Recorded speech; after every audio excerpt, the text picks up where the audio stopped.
Welcome to another Fantasy Goodfellas video where we talk about the top 15 tight end rankings for week 17. You ready? Those Fantasy Goodfellas. Boom, boom, boom. Rolling on the field. Those Fantasy Goodfellas. All right, before we get started on this week's rankings, let's take a look at last week's rankings and see how they did. All right, so this is what the rankings look like from last week. A lot of times when you look at these rankings, they don't mean nothing. So what I like to do is get a little closer. So if you look at this, first thing I like to do is, out of these tight ends, who scored touchdowns? So this is what the touchdowns look like. You got Kittle, Hawkinson, Taysom Hill, Greg Dolce, and Dawson Knox were the ones who scored touchdowns. Now, if you go back and you got Kittle, Hawkinson, and Hill, let's take a look at what their rankings were. Let me guess. Kittle and Hawkinson both scored 2 touchdowns. So, of course, they're going to be ranked 1 and 2. And then that's what it looks like. But so it's all dependent on touchdowns. So the next thing I like to do is, out of all these tight end rankings, who was injured? Only Gerald Everett was on the rankings. Since we did it early, he was on the rankings, didn't make it. And then this is what it looked like. You had 9 of 14, which is pretty good. But again, you had Mark Andrews, Dalton Schultz, Njoku, didn't make the list. And I think that is what it looks like there. And, you know, it's tough. So if you're watching these videos, I know that you're looking for some suggestions. Don't forget, this is a live video, so what we're always doing is we're trying to give you some advice. Here, let me back up. Let me just explain what you should expect in our videos.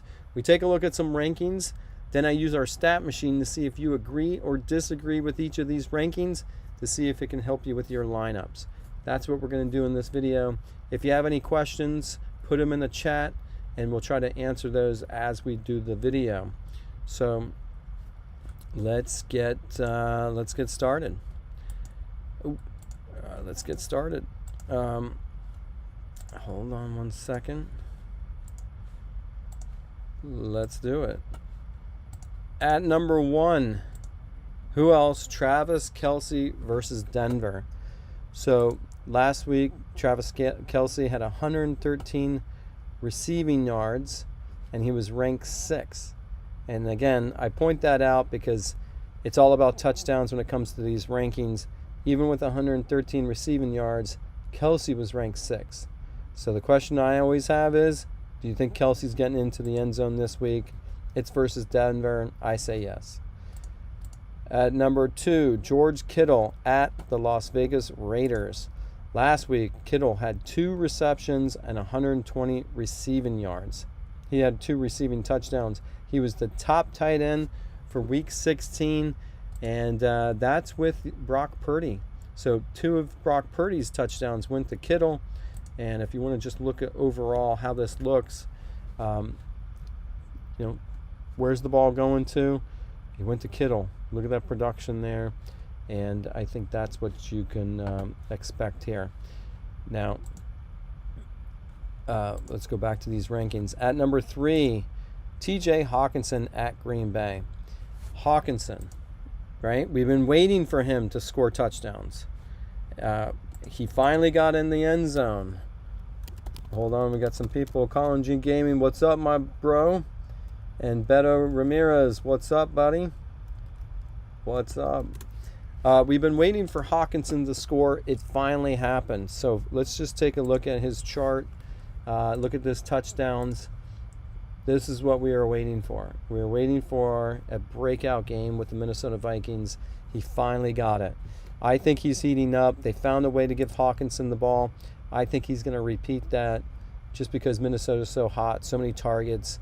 You got to slow down those other receivers. So I like Hawkinson for week 17.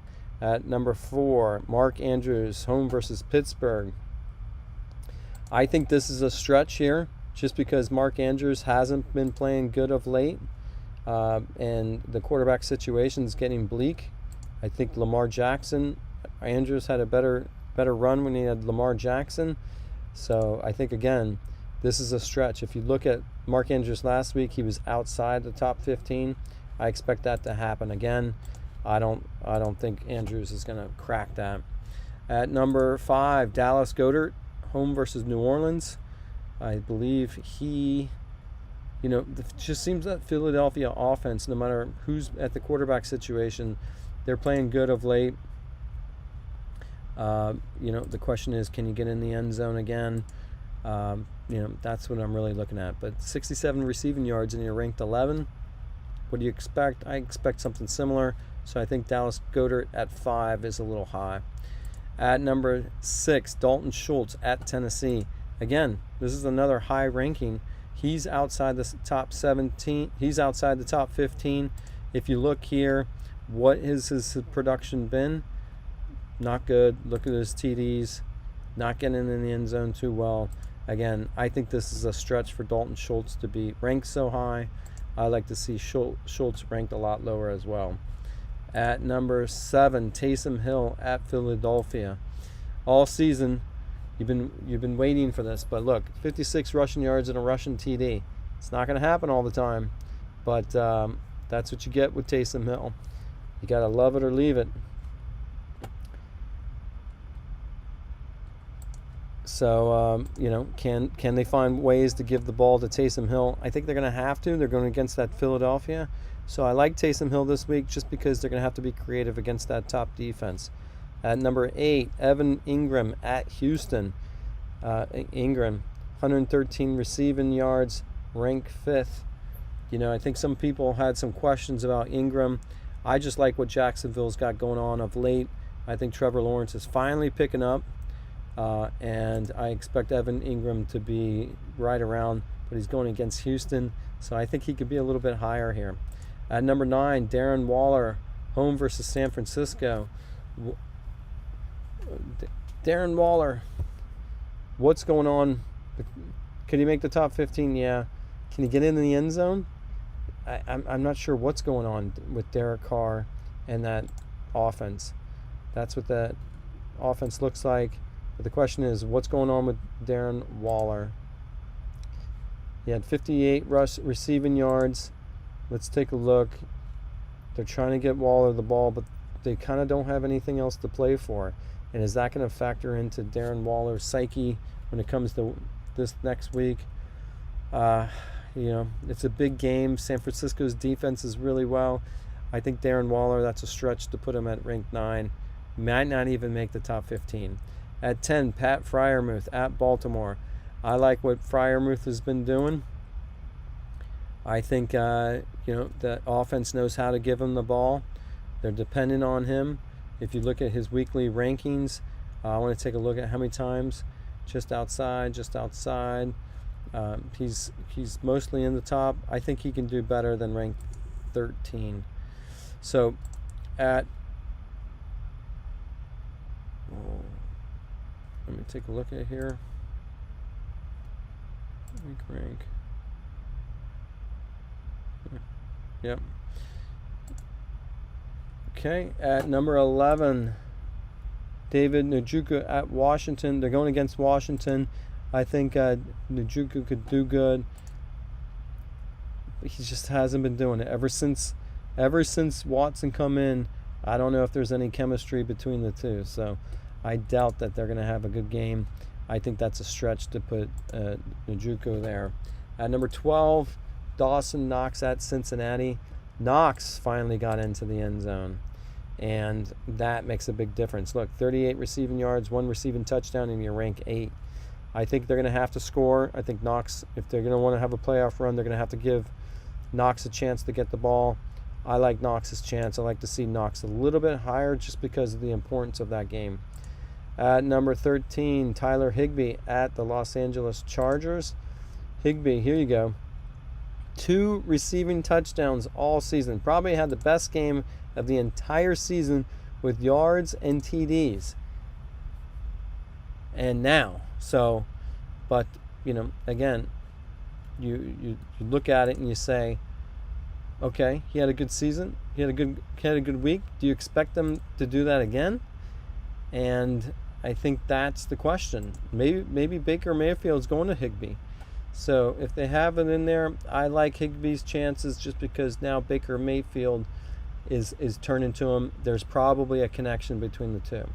At number 14, Greg Dolce at Kansas City.